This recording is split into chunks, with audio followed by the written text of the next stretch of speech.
դիտարկելով այդ թվում համացանցում եւ մամուլում եւ հանրային քննարկումներում եւ իրողությունները նաեւ անձամբ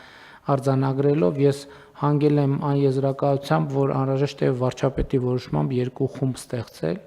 եւ աշխատանքային խումբ ստեղծել, աշխատակազմին հանձնարարում եմ անհատական կազմի մասին տալ առաջարկ,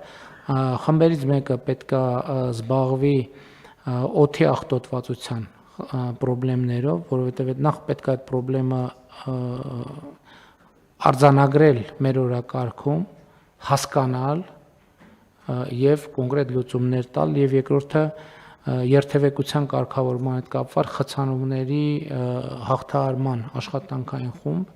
այսինքն երկուսն է վարչապետի որոշմամբ աշխատանքային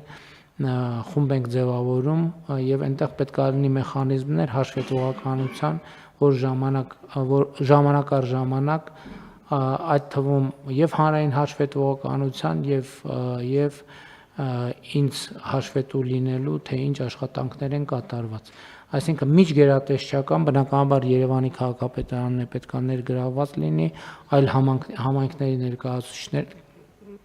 առաջարկ տվեք, թե ինչպիսին կլինի առավել արդյունավետ այդ կազմը, որպեսզի գուցե ունենա փոքր ավելի մոբիլ հատված, գուցե ունենա ավելի ընդլայնված հատված, որպեսզի հնարավոր լինի ներառականությունը ապավել, իմիջիայլոց պետք է նախատեսել քաղաքացիական հասարակության եւ փորձագիտական հանրության ներկայացուցիչների ներառումը անպայման, այսինքն ոչ միայն գերատեսչությունների միջոցով աշխատել, այլ ուղիղ անմիջապես, անհատապես աշխատանքային խմբերում իրենց ներգրավվածությունը, որպեսզի